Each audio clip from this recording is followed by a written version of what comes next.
Hello friends, sound आ रहा है? अगर आवाज़ बहुत क्लियर होगी तो आप मुझे एक बार मैसेज कीजिएगा ना। वीडियो ऑडियो बिल्कुल क्लियर है। जैसा कि आप लोगों को पता है कि कल यूपीएससी सीएससी 2026 का कल प्रीलिम्स था। आप लोगों ने कल प्रीलिम्स का एग्ज़ाम देखा, ठीक है।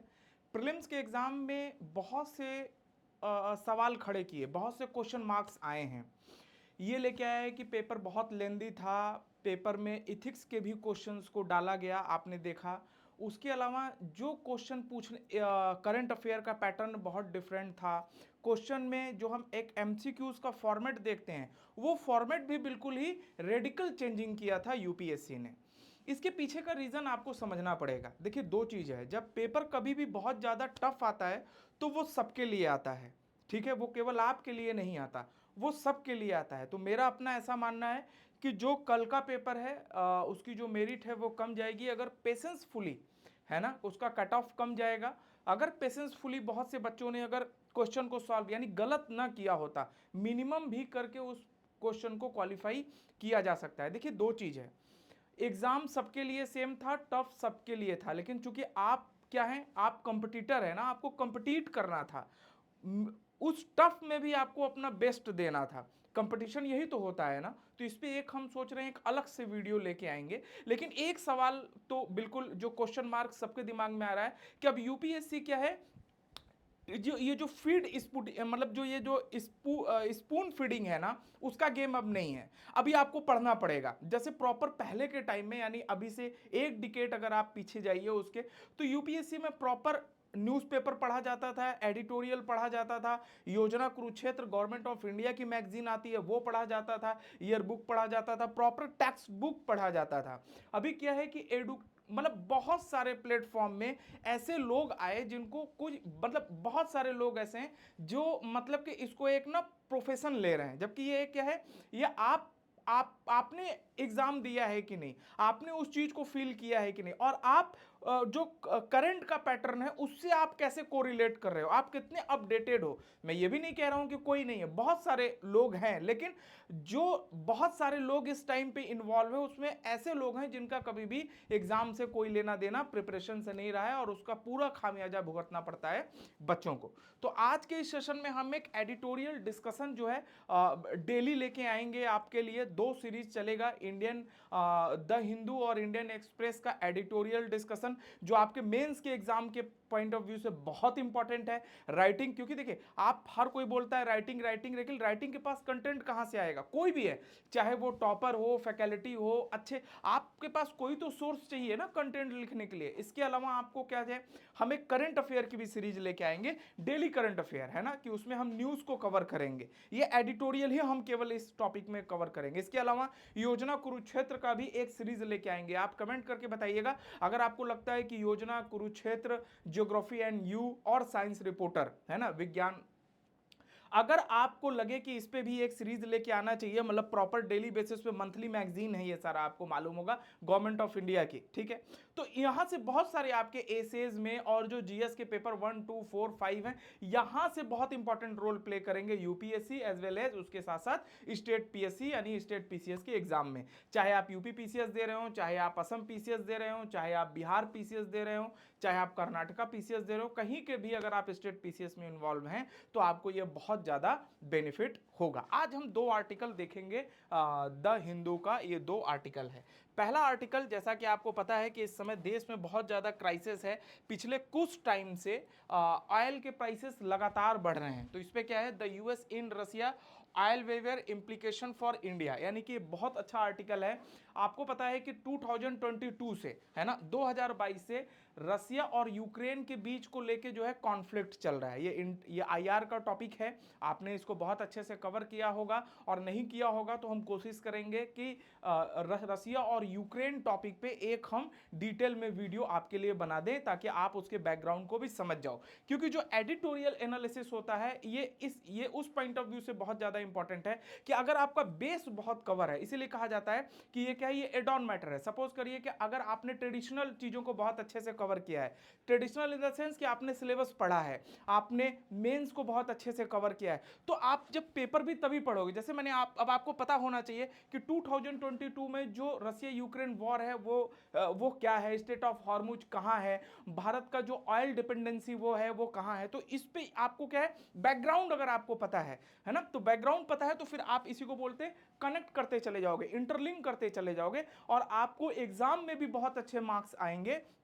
और इसके अलावा जो बहुत ज्यादा बेनिफिट मिलेगा, इंटरव्यू में भी मिलेगा और प्रीलिम्स में भी क्वेश्चन आते हैं। जैसा इस बार आपने क्वेश्चन देखा, जैसे एक आप जर्मनी के चांसलर से रिलेटेड क्वेश्चन था, कई सारे ऐसे क्वेश्चंस थे जो अगर आप प्रॉपर न्यूज़पेपर पढ़ रहे हो तो मैं तो ये नहीं कहता कि सब कुछ याद रहेगा या सब कुछ आप वहां तक आप कैरी करके ले जाओगे, लेकिन बहुत हद तक आप ये नहीं कहोगे कि नहीं ये क्वेश्चन कहां से आया है, मैं तो इसको जानता ही नहीं या जानती ही नहीं। ठीक है, तो सबसे पहले हम आते हैं अपने टॉपिक पे। आज का टॉपिक है कि जैसा कि आपको पता है कि वेस्ट एशिया में किस तरीके से, आपको पता है पश्चिम एशिया में क्राइसिस आप देख रहे हैं कि जो इजराइल है, ईरान है और यूएस है, ये इन तीन लोगों के बीच में जो घमासान या जो कॉन्फ्लिक्ट चल रहा है उसको लेके पूरे वर्ल्ड में, है ना, पूरा वर्ल्ड का जो जियोपॉलिटिक्स है वो बहुत उलट पलट पड़ा हुआ है। इसके अलावा जो इकोनॉमिक क्राइसिस है उससे हर एक देश जो है उससे कहीं ना कहीं उससे जो है कि मतलब उसमें शामिल हैं।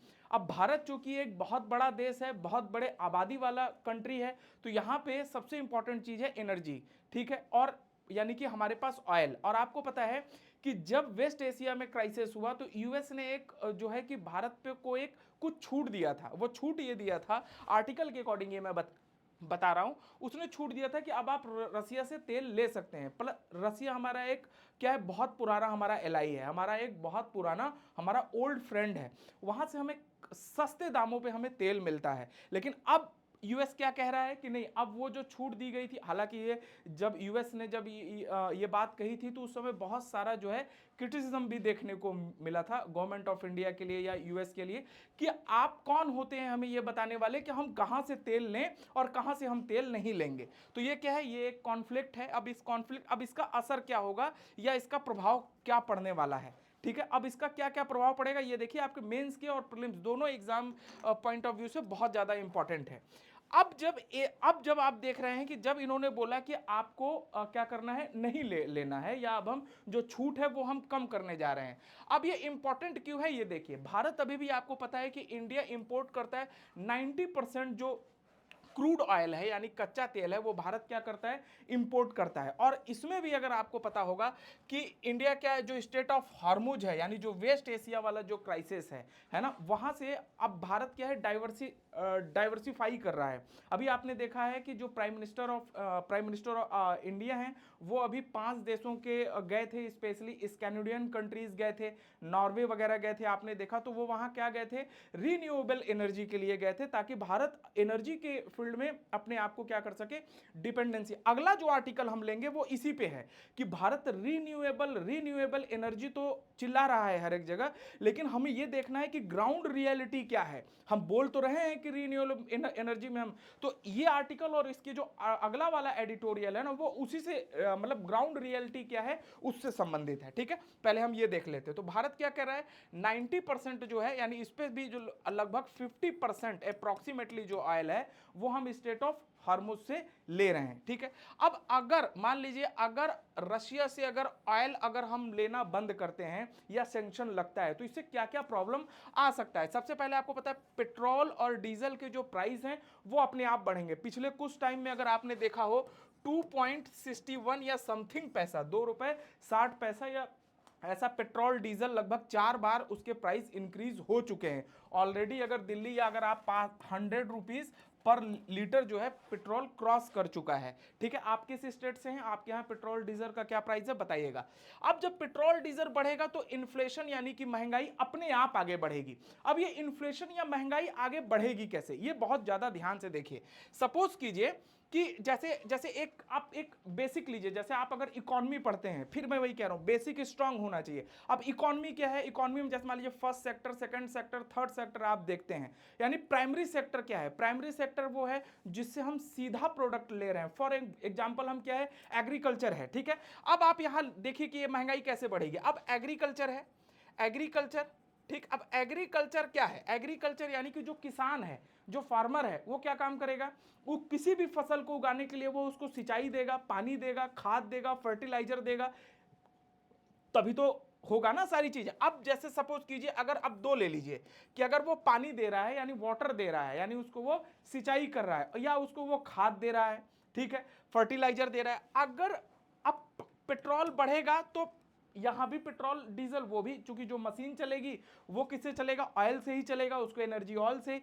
अब जब ये बढ़ेगा तो इसको क्या है, इसकी लागत, जो इसका कॉस्ट है वो अपने आप इंक्रीज करेगा।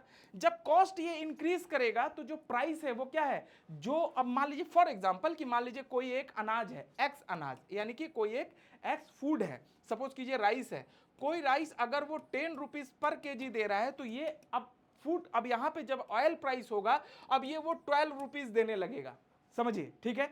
उसके बाद फिर क्या होगा, ट्रांसपोर्ट कॉस्ट बहुत महंगा होगा। आपको पता है कि हम सीधे किसान, जैसे कुछ फूड्स ऐसे होते हैं जो बहुत ज्यादा, जैसे में सब्जी, आप मान लीजिए वेजिटेबल, वेजिटेबल क्या है, बहुत ही, यानी कि उसको तुरंत तोड़ा जाएगा, तुरंत मार्केट में जाएगा, यानी कि उसमें क्या है कि 24 आवर के अंदर ही सारा काम होना है कि आप मार्केट में से आप उसको ग्राउंड, यानी आप खेत से निकालोगे, मार्केट में लेके जाओगे और उसको बेचना है। इसी में पूरा चैन सप्लाई ट्रांसपोर्ट, यानी क्या होगा, ट्रांसपोर्ट रेट भी महंगा है। तो ये क्या होगा कि जो चीज आपको 10 रुपए में मिलनी थी वो अब 15 रुपए में, 20 रुपए में मिलना शुरू हो जाएगा, ठीक है। अब यहां पे क्या होता है, फिर वो कुछ लोग उसको स्टोर करके रखते हैं, यानी कि चोरी, यानी सब कुछ चीज शुरू होगा, वो एक अलग टॉपिक है, हम लोग बाद में बात करेंगे।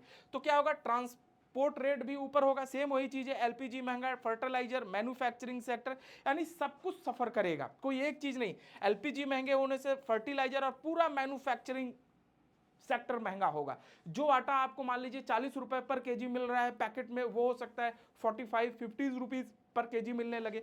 तो ये क्या है, अगर ये प्रॉब्लम अगर हम बहुत जल्दी सॉर्ट आउट नहीं करेंगे तो ये क्या होगा, हमारे यहां इन्फ्लेशन, महंगाई का दर बढ़ेगा, क्योंकि एक चीज दूसरे बहुत सारी चीजों से क्या रहती हैं, कनेक्टेड रहती हैं, ठीक है। अब अभी देखिए आप, जो रशिया का जो ऑयल था, रशिया का जो चीप ऑयल था, वो हमें बेनिफिट कहां देता था, हमें बेनिफिट वो भारतीय भारतीय जो इकोनॉमी है ना, उसके लिए स्टेबलाइजर का काम करता था, यानी एक सपोर्ट का काम किया। जैसे में हमें क्या मिला, पूरे इंटरनेशनल मार्केट में क्राइसिस होने के बाद भी बहुत ही कम दाम पे हमें ऑयल मिला। जब कम दाम पे ऑयल मिला तो जो कॉस्ट था उसको कटिंग करने में हम क्या रहे, सफल रहे। हमें बहुत ज्यादा बेनिफिट मिला कि हम कॉस्ट को कैसे कम कर सके। जब कॉस्ट कम होगा तो आपने अभी देखा, ठीक उसका अपोजिट वहां होगा, इन्फ्लेशन यानी महंगाई, वो अपने आप कम होते चली जाएगी। जब महंगाई अपने आप कम होगी तो क्या होगा, जो इकोनॉमी, यानी कि जो रिफाइनरी सेक्टर थी, हमने वहां पे भी उनको बहुत ज्यादा बूस्टअप दिया, क्योंकि उनको कम दाम पे अगर आप ऑयल, क्रूड ऑयल देंगे, कच्चा ऑयल देंगे, तो वो भी बहुत ज्यादा महंगाई या बहुत ज्यादा जो है प्राइस को इंक्रीज नहीं कर पाएंगे। अभी क्या है, क्रूड ऑयल का रेट बढ़ रहा है, ठीक है। इसके अलावा क्या है, अब जब ये सारा चीज होगा तो जो हमारा एनर्जी सप्लाई चेन है वो क्या होगा, वो स्टेबल रहेगा। तो रसिया से ऑयल जो हम लेते थे उसका देखिए ये इंपैक्ट जो है पड़ सकता है, जिससे जो है कि भारत की इकोनॉमी भी जो है सफर करेगी अगर उसका नेगेटिव इंपैक्ट देखा जाए तो। अब देखिए अगर ग्लोबल मार्केट, अगर ये सैंक्शन होता है, अब हमें दूसरे इंपैक्ट पे आना होगा कि भारत जो अलग एलआई से जो ऑयल ले रहा है, फॉर एग्जांपल आपको पता है कि जो ऑयल है वो ऑलरेडी बहुत ही ज्यादा, आपको पता है कि जो मिडिल ईस्ट का टेंशन है, मिडिल ईस्ट का टेंशन क्या है, यही जो यूक्रेन है, यूएस है, इजराइल है और ईरान है, इन जो तीन देशों के बीच का टेंशन है, और स्ट्रेट ऑफ हार्मुज, ये बहुत इंपॉर्टेंट मेट, क्योंकि आपको पता है कि रेड शिप, यानी जो रेड सी है, रेड सी से जो भी शिप आ रही हैं वो क्या आ रही हैं, उनको डिस्ट्रक्शन, यानी वो उनको क्या है, इनसिक्योरिटी है। रीजन क्यों है, क्योंकि वहां पे क्या है, वॉर चल रहा है, ठीक है, बिल्कुल खुला वॉर है। तो अब यहां क्या हो रहा है, शिप का जो इंश्योरेंस कॉस्ट है वो बहुत महंगा हो रहा है। सपोज करिए अगर हम रसिया से अगर हम ऑयल, अगर हमारा अगर सैंक्शन लगता है या ऐसा होता है कि वहां हमसे ऑयल नहीं लेना है, तो जो दूसरा रूट है वो क्या है, इंश्योरेंस। अब ये इंश्योरेंस कराना क्यों जरूरी है, देखिए जो शिप्स ऑयल लेके निकलते हैं, यानी कि जो शिप्स ऑयल लेके निकल रहे हैं, नेचुरल रिसोर्सेज लेके निकल रहे हैं, वो क्या है, वहां पे बहुत ज्यादा अनसिक्योरिटी होने की वजह से जो उसका इंश्योरेंस करा लिया जाता है ताकि सिक्योरिटी बैकअप रहे। तो जो इंश्योरेंस कंपनियां हैं अब वो भी अपना बेनिफिट यहाँ पे उठा रही हैं, क्योंकि उन्हें पता है कि चांस ऐसे हैं यहाँ पे कि जो शिप है उस पर अटैक हो सकता है। अगर अटैक होगा तो उनको कंपनसेट करना पड़ेगा, तो कंपनसेट अपने घर से नहीं करेंगे। तो ये अब जो कंपनियां, आप सपोज करिए कि जो कंपनी ऑयल शिप जो है ऑयल लेने जा रही है, अगर उसका प्राइस इंक्रीज होगा फॉर एग्जांपल इंश्योरेंस का, तो वो जो ऑयल का कॉस्ट है वो ऑयल के कॉस्ट में ही ऐड होगा, वो एड ऑन नहीं होगा। वो कहां होगा, घूम फिर के जो दैनिक पर्सन है, यानी जो आम पर्सन है, आम भारतीय, उसके जेब पे ये सीधा असर देखने को पड़ेगा। टैंकर का शॉर्ट स्टोरेज है जिसमें हम ऑयल को क्या करते हैं, स्टक करके रखते हैं।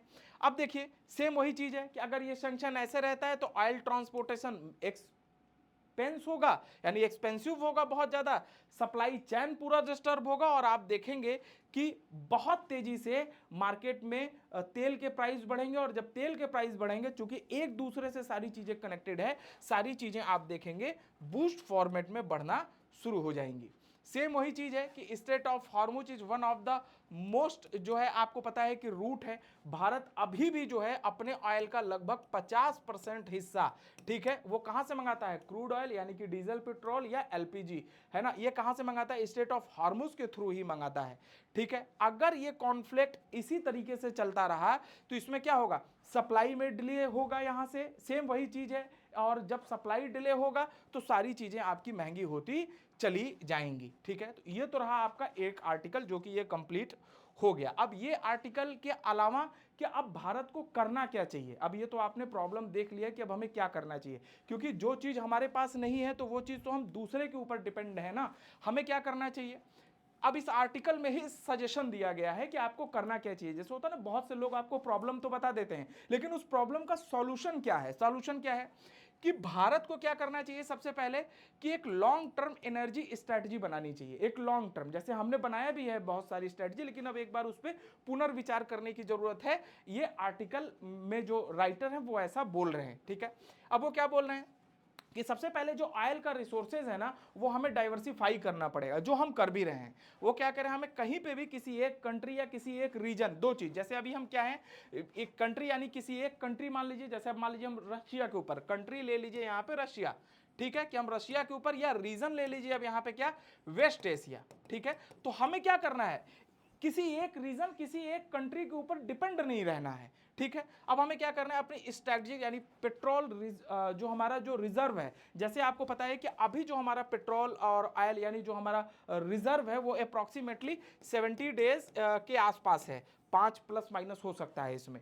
ठीक है, अब हमारा अब अभी क्या है, 70 डेज के आसपास, यानी जो हमारा रिजर्व है वो हमें अभी और इंक्रीज करके रखना होगा। इसमें ये सारा कुछ है, गवर्नमेंट ऑफ मतलब जो ऑयल इंडिया कॉरपोरेशन है, और जो हमारे पास थोड़े बहुत जो ऑयल के रिसोर्सेस है वो सब मिला के ये पूरा अभी हमारे पास स्टॉक है कि हमारे पास अगर कोई ऑयल नहीं देगा तो सिर्फ यानी लगभग हम 2.5 महीने के आसपास, 2.5 मंथ है ना, 2.5 मंथ ही हम जो है कि एनर्जी को यानी कि बैलेंस कर सकते हैं। उसके बाद हमारे पास ऑयल यानी हमारे पास एनर्जी ही नहीं है।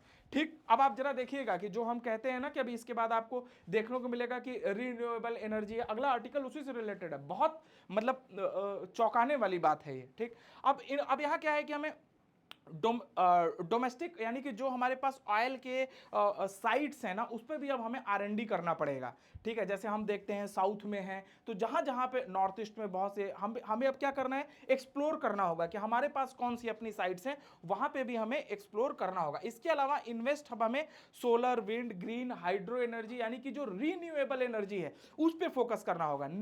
नेक्स्ट आर्टिकल इसी पे है कि हम ग्रीन एनर्जी की बात तो कर रहे हैं, लेकिन हम इफिशियंस कितने हुए हैं और हम कितने डिपेंडेंट हैं आज भी जो है कोल एनर्जी पे, यानी कि जो हमारे पास ट्रेडिशनल एनर्जी है उससे रिलेटेड है। इससे हमारा क्या होगा कि आने वाले समय में एक जैसे होता है ना कि हम एक नेशनल सिक्योरिटी एडवाइजर रखते हैं, हमने क्या रखा है, अजीत डोभाल है ना, एनएसए है हमारे, ठीक उसी तरीके से हमें एक क्या करना है, एक हमें एनर्जी जो है एडवाइजर भी जो है, नेशनल एनर्जी एडवाइजर भी एक ऐसा जो है आर्टिकल में सजेस्ट किया गया है कि जिससे, क्योंकि आपको पता है कि अगर 2.5 महीने के बाद अगर कोई ऐसी बात हो जाती है तो क्या होगा, बहुत सारा क्राइसिस देखने को मिलेगा एक साथ, और ऐसा भी हो सकता है कि सिस्टम कोलैप्स कर जाए। ठीक है, अब आते हैं हम नेक्स्ट आर्टिकल पे। इसके बाद अब ये आपको अच्छा किस किस चीज पे थोड़ा सा ध्यान देना है, स्टेट ऑफ हार्मुज आपको क्या देखना है, मैप बहुत अच्छे से देखना है। यहां से क्वेश्चन प्रीलिम्स में पूछ सकता है, एनर्जी सिक्योरिटी मेंस के पॉइंट ऑफ व्यू से है, पेट्रोलियम रिजर्व स्ट्रेटजी क्या है, जैसे इतने दिन का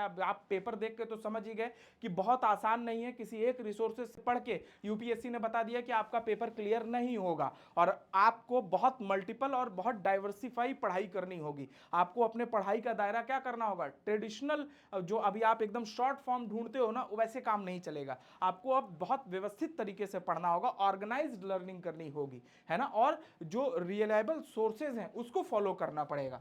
ठीक, अब रशियन ऑयल इंपोर्ट्स आपने ये देख लिया, मेंस के पॉइंट ऑफ व्यू से ये आईआर यानी कि जीएस पेपर 2 जियोपॉलिटिक्स और एनर्जी सिक्योरिटी से रिलेटेड है, जो पेपर 3 से है, इंडियन फॉरेन पॉलिसी क्या होनी चाहिए, कितनी रियलिस्टिक है, क्योंकि हम देख रहे हैं कि आपको मालूम है कि किस तरीके से रशिया से हमारा सैंक्शन लगाया जा रहा है, किस तरीके से आपको वेस्ट एशिया का क्राइसिस देखने को मिल रहा है, वो इन्फ्लेशन और क्रूड ऑयल डिपेंडेंसी, क्योंकि हमें पता है कि क्रूड ऑयल के होने से हमारे यहाँ इन्फ्लेशन का डर है, उसको हम कैसे चेक एंड बैलेंस करेंगे, impact of sanction and developing, क्योंकि अब हम क्या है, एक डेवलपिंग इकोनॉमी के अंतर्गत अभी भी हम आते हैं, तो अगर हमारे पे अगर सैंक्शन होगा तो उसका एक बहुत नेगेटिव इंपैक्ट पड़ेगा, तो उससे भी बचते हुए हमें अपनी जो स्ट्रैटेजी है उसको हमें बिल्ड करनी पड़ेगी।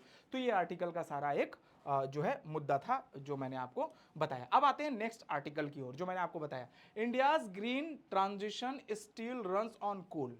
ठीक है, ये बात कही जा रही है, ये सेकंड एडिटोरियल है जो है कि इंडिया का जो अभी भी जो ग्रीन एनर्जी हम जो चिल्ला रहे हैं, ठीक है, लेकिन वो पूरी तरीके से आज भी जो भारत के एनर्जी का जो सोर्स है, जो बैकबोन है, जिसके ऊपर पूरी एनर्जी टिकी हुई है, वो क्या है, आज भी कोयला है, यानी कि कोल है। अभी इस आर्टिकल में पूरी बात यही बताई गई है कि हम पूरी तरीके से देख रहे हैं कि किस तरीके से लास्ट एक डिकेड से हम ग्रीन एनर्जी पे बात तो कर रहे हैं, लेकिन हमारी आज भी डिपेंडेंसी कहां है, कोल पे है। हम क्या बात कर रहे हैं, देखिए अब इंडिया क्या है, बहुत ही तेजी से क्या कर रहा है, पूरे विश्व में क्या कर रहा है, रीन्यूएबल जो एनर्जी है उसको हम बूस्ट करने पे लगे हैं, और बहुत सारा हम उसमें इन्वेस्टमेंट भी कर रहे हैं, कई कंट्रीज से हम बाइलेटरल रिलेशन भी कर रहे हैं। अभी हमारे प्राइम मिनिस्टर जो स्कैंडिनेवियन कंट्रीज में गए, अब जैसे आपको स्कैंडिनेवियन कंट्रीज के बारे में पता होना चाहिएगा कि कितनी कंट्रीज उसके अंदर हैं, है ना, अगर आप बोलेंगे तो मैं कुछ कुछ इसको भी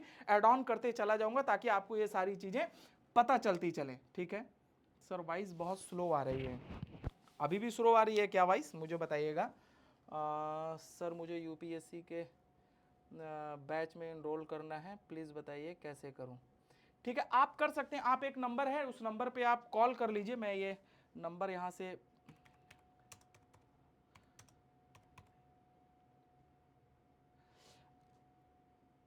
आप इस नंबर पे जो है ना व्हाट्सअप कर दीजिएगा अभी, है ना, आप इस नंबर पे व्हाट्सअप कर दीजिएगा, एक नंबर मैंने शेयर किया है, इस नंबर पे आप व्हाट्सअप कर दीजिएगा तो उससे हो जाएगा। ठीक है, या आप अपना नंबर वहां शेयर कीजिएगा तो वहां हो जाएगा। ठीक, अब देखिए क्या है, वाई, अब ये न्यूज में क्यों था, न्यूज में सिर्फ इसीलिए था क्योंकि ग्लोबल क्राइसिस चल रहा है, किसी भी चीज का देखिए रीजन है, जब ग्लोबल क्राइसिस चल रहा है तो ग्लोबल क्राइसिस के दौर में हम कैसे सिक्योर रहें, हम कैसे, हमें अब जैसे होता है ना कि आपके घर पे मान लीजिए ईश्वर न करे कोई मुसीबत आए, तो उस मुसीबत से आप कैसे बचेंगे, तो उसके लिए आपको एक स्ट्रेटजी बनानी पड़ेगी। तो वो स्ट्रेटजी पे बात हो रहा है कि हम देख रहे हैं कि जो रिन्यूएबल एनर्जी की जो कैपेसिटी है, उसके बाद भी जो एक्चुअल 70% जो एनर्जी है, जो इलेक्ट्रिसिटी है, वो किस पे डिपेंडेंसी है, आज भी हम वो किस पे डिपेंड है, कोल पे डिपेंड है। इस पूरे आर्टिकल में इसकी बात की गई है जो बहुत इंपॉर्टेंट है। देखिए आर्टिकल में जो मेन पॉइंट है वो क्या है कि renewable accounted 2.4% India's installed power capacity March 2026 तक, है ना, कि बजट में या संसद में ये इस बात को बताया गया कि 42.4% हमने क्या कर दिया है, रिन्यूएबल एनर्जी के लिए जो भी इंफ्रा होता है वो हम इंस्टॉल्ड कर रहे हैं।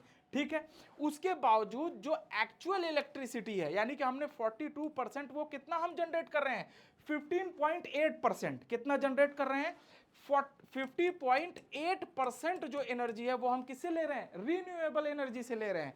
इसके अलावा आज भी जो कंट्रीब्यूट करता है, जो होल एनर्जी जो कंट्रीब्यूट करता है, जनरेट करता है, वो क्या करता है, कोल, यानी कि कोयले पे जो कोयला है वही 71%, 71.8% जो एनर्जी है वो कौन दे रहा है, कोयले से आधारित है, कोयला आधारित है, कोयले से ये आधारित है, जो 71.8% जो है कि ये दे। अब यहां से आपका क्या है, यूपीएससी का पूरा बैकबोन, या स्टेट पीएससी भी आप दे रहे हैं, पूरा बैकबोन आपका तैयार होगा कि कैसे आपको प्रिपेयर करना है ये। ठीक है, अब देखिए कोल क्या कर रहा है, कोल आज भी, कोयला आज भी, इस आर्टिकल में बताया गया है कि कोयला आज भी बैकबोन है पावर सिस्टम, इस क्या है, रियल जो है कि सोर्सेस का। क्यों, क्योंकि अब इसमें और भी आगे बताया गया है कि जो सोलर और विंड एनर्जी है वो क्या है, वो आज के भी समय में रियलेबल नहीं है। फॉर एग्जांपल जैसे देखिए कि सबसे पहले जो बैटरी है, यानी कि जो उसके एक्सपेंसेस हैं वो, यानी कि जो उसका कॉस्ट आता है वो बहुत ज़्यादा एक्सपेंसिव है। जितना वो कॉस्ट एक्सपेंसिव है उतना वो क्या करता है, बैकअप नहीं मिल पाता है आज के डेट पे। अगर आपको 24/7 चाहिए तो अभी भी, आप जैसे मान लीजिए आप विंड एनर्जी मतलब क्या है कि हवा से आप एनर्जी जनरेट कर रहे हैं, सोलर एनर्जी मतलब क्या है कि आप सूरज से, यानी कि सनलाइट से एनर्जी जनरेट कर रहे हैं। तो सनलाइट से एनर्जी जनरेट करने के लिए सन का भी होना बहुत जरूरी है, और अगर हवा से आपको एनर्जी जनरेट करनी है, विंड से एनर्जी जनरेट करना है, तो विंड का भी होना बहुत जरूरी है। अगर ये दो चीज नहीं है तो आप कितनी भी कैपेबिलिटी या कितना भी कैपेसिटी का अगर आप अपने पास कोई चीज लगा लें तो वो चीज आपको नहीं। जैसे फॉर एग्जांपल आप 100 मेगावाट का एक प्लांट लगा लीजिए, 100 मेगावाट का आपने एक प्लांट लगा लिया, और 100 मेगावाट के प्लांट में अगर सपोज करिए कि 2.5 आवर भी, यानी अगर 2.5 घंटे भी सूर्य की रोशनी नहीं रही, तो आप कैसे जनरेट करेंगे सोर्सेज को। तो ये इस आर्टिकल में बताया गया है, ये मैं कोई अपनी तरफ से आपको एड ऑन करके नहीं बता रहा हूं। अब मेजर चैलेंजेस सेम वही चीज, capacity and generation, huge addition renewable energy है, मतलब कि जितनी भी चीजें हैं वो क्या है कि हमारे पास जो है कि कैपेसिटी के अकॉर्डिंग हम वो चीज अभी भी जनरेट नहीं कर पा रहे हैं। इसके अलावा आप देख रहे हैं कि किस तरीके से हम जो है क्रूड ऑयल पे जो है डिपेंडेंट हैं, और अभी जो ग्लोबल मार्केट है, अभी ये पहले वाले आर्टिकल से ही ये इंटरलिंक है कि वो कैसे क्राइसिस के दौर में हमें जो है कि हमें परेशानी उठानी पड़ती है। स्ट्रक्चरल बहुत ज़्यादा इश्यूज हैं, क्योंकि अभी क्या लार्ज स्केल पे स्टोरेज नहीं है ना, वीक हमारा क्या है, जो हमारा ट्रांसमिशन इंफ्रास्ट्रक्चर है वो बहुत वीक है, और मार्केट डिज़ाइन और फुली सपोर्ट, मतलब अभी जितना भी रीन्यूएबल के लिए, जैसे मतलब इजिली एक्सेस आप कह लीजिए, आप अभी भी रूरल एरिया में चले जाइए तो अगर कोई चीज़ है तो वो बहुत आसानी से उसके लिए मेंटेन प्रोसेस नहीं है। तो और प्लस अगर होने के बाद भी वो क्या है, कॉस्ट इफेक्टिव नहीं है। जो जितना कॉस्ट लगा के किया जा रहा है, फिर उसको ये देखना होगा इसका ड्यूरेबिलिटी कितनी है, कि अगर हम 4 लाख 5 लाख या 1 लाख लगा रहे हैं तो उस पर फिर बैटरी का कॉस्ट है, यानी तभी तो आप जो एनर्जी आ रहा है वो कहीं कंज्यूम करेंगे ना, उसको आप इकट्ठा करेंगे, तो वो सारी बात यहाँ कही जा रही है। सिस्टम स्टेबिलिटी, कोल मतलब है ना कि किस तरीके से हमें आज भी जो है कि जो सिस्टम स्टेबिलिटी है वो क्या है, कोल पे ही सारी चीजें चेक एंड बैलेंस होती हैं। चाहे कोई भी चीज है, आज आप उठा के देखिए, कोल ही एक ऐसा एरिया है, ऐसा जो है कि सोर्स है जिसपे हमारी एनर्जी का जो है कि बहुत कुछ, यानी वो हमारे बैकबोन का काम कर रहा है, ऐसा आर्टिकल में बताया गया है। अब ग्राउंड रियलिटी क्या है, सेम वही चीज कि किस तरीके से हम fastest growing renewable energy market create कर रहे हैं, लेकिन उसके बावजूद भी प्रेजेंट टाइम में कोल एनर्जी जो है कि वो क्या है, बिल्कुल ही मतलब इनकम्प्लीट है। अगर कोल एनर्जी को अगर आप हटा देंगे तो आपको रीन्यूएबल एनर्जी की क्या है, सच्चाई पता चल जाएगा। नौ कर्ण जो हमारा जो ऊर्जा है उसकी आपको सच्चाई पता चल जाएगी। ठीक है, अब यहां से क्या है कि आप कैसे दोगे, जो मेंस का एग्जाम होगा आपका आंसर, आप यहां से पॉइंट उठा सकते हो। प्रीलिम्स में भी आप ये जो डेटा यहां आ रहा है ना, वहां से पॉइंट उठा सकते हो, है ना। और आप जब इस चीज को, जब आप बहुत अच्छा डेली वाइज जब आप इसको करोगे तो आप इसका एक प्रॉपर नोट्स प्रिपेयर कर सकते हो, और नोट्स प्रिपेयर करने के बाद ही आप इसको अच्छे से आगे के लिए तैयारी शुरू कर सकते हो। और आपके प्रीलिम्स, मेंस और इंटरव्यू, मान लीजिए सेम इसी चीज पे आपसे इंटरव्यू में क्वेश्चन पूछ लिया जाता है कि आपको क्या लगता है कि भारत में रीन्यूएबल यानी कि इंडिया में रीन्यूएबल एनर्जी है, जो नवीकरणीय ऊर्जा की हम बात करते हैं, उसके विस्तार की चीज हो रही है। आज आपको क्या लगता है कि भारत का जो ऊर्जा व्यवस्था है वो किस चीज पे आधारित है, और आपको क्या लगता है कि क्या आज भी जो है कि कोल यानी कि जो कोयला आधारित ऊर्जा है उसकी कोई आवश्यकता है या नहीं। तो अगर आपके पास डेटा नहीं है, फैक्ट नहीं है, तो आप नहीं बता सकते। फिर ये चाहे मेंस की बात हो, भाई मेंस में क्या चीज है, आपसे क्वेश्चन पूछा जा रहा है, आप लिख रहे हैं, प्रीलिम्स में अरे इंटरव्यू में यही चीज आपसे पूछ लिया भी जा सकता है ना। और अब तो आपने इस बार का प्रीलिम्स का पेपर देख लिया, हो सकता है 2 4 5 6 पॉइंट यहीं से आ जाएं, तो ये आपके लिए बहुत ज्यादा इंपॉर्टेंट हो जाता है। इसको बहुत अच्छे से पढ़िए। सेम वही चीज है, आर्टिकल ये आपका कंप्लीट हो गया। किस चीज से रिलेटेड है कि आपको रीन्यूएबल एनर्जी के बारे में पता चला कि इसमें कितना काम करना बाकी है अभी। जैसे हमने नेट जीरो 2007 हमने क्या लक्ष्य रखा है कि 2070 तक हम क्या करेंगे, नेट जीरो मतलब करेंगे, यानी कि जो भी चीज होगा उसमें जो है कि कोयला और ये सब चीज़ नहीं है, पूरी तरीके से रीन्यूएबल डिपेंडेंसी है। तो ये उसकी एक तरीके से सच्चाई भी है कि हम आज 2026 में हैं और जो एनर्जी जनरेट है या जो हमारी डिपेंडेंसी है वो अभी भी लगभग लगभग किस पे है, पूरी तरीके से रीन्यूएबल एनर्जी पे नहीं है। ठीक है, एनर्जी ट्रांजिशन और क्या है, कोल डिपेंडेंसी पे है। अगर आप मेंस में आ जाइए तो एनर्जी सिक्योरिटी से रिलेटेड है, सस्टेनेबल डेवलपमेंट से का ये पार्ट हो गया, एनवायरमेंट इंपैक्ट है कोल से, और चैलेंजेस हैं कि ग्रीन ट्रांजिशन से रिलेटेड कैसा चैलेंजेस है। आपको कैसा लगा ये, अगर इसको आगे कंटिन्यू करना है तो मुझे एक बार मैसेज कीजिएगा, मतलब कमेंट कीजिएगा। कमेंट आप लोग कोशिश कीजिएगा कि अभी जब क्लास ऑफ हो जाएगा तो भी कीजिएगा, क्योंकि ये कमेंट रह नहीं पाते। ठीक है, फिर इस सेशन को हम आगे बढ़ाएंगे। अगर आपको लगता है कि एडिटोरियल डेली कंप्लीट करना चाहिए या एडिटोरियल के साथ साथ हमें डेली करंट अफेयर भी लेके आना चाहिए, फिर मैं कह रहा हूं, मैं देखिए मैं आपको कभी भी वैसी चीज नहीं करा सकता जो इररिलेवेंट हो या जो यूट्यूब पे एक जो मार्केट का एक मतलब जो चलन है, जो सच में एग्जाम आए मेरे पे, एक लोग देखें नहीं देखें, व्यू नहीं आए, वो मायने नहीं रखता। मायने ये रखता है कि अगर कुछ लोग देखें तो कम से कम वो बाद में आके, जैसे अभी आप सोचो कल का पेपर तो खैर वो बहुत ड्रास्टिक था, किसी के बारे में नहीं, लेकिन अभी भी क्या है कि रियलिटी के साथ बहुत लोग पढ़ाई भी नहीं हो रही है ना। वो एक सच्चाई है कि आप में से कितने ऐसे बच्चे हैं जो मैगजीन को फॉलो करते हैं, कितने ऐसे बच्चे हैं जो एडिटोरियल को फॉलो करते हैं, कितने अच्छे बच्चे हैं जो ऑथेंटिक सोर्सेज को पढ़ते हैं। आपको पता है कि आपको हिस्ट्री, पॉलिटी, ज्योग्राफी, आपका एक बार बेस तैयार होगा, फिर आप एडिटोरियल पढ़ोगे, फिर आप इससे रिलेटेड, मतलब ये तो द हिंदू और इंडियन एक्सप्रेस का क्या है, एडिटोरियल है, न्यूज़ भी तो है। तो अगर आप बोलोगे तो हम न्यूज़ को भी कवर करने के लिए एक सीरीज लेके आएंगे। ठीक है, फिर मिलते हैं एक नेक्स्ट क्लास में, तब तक के लिए थैंक यू।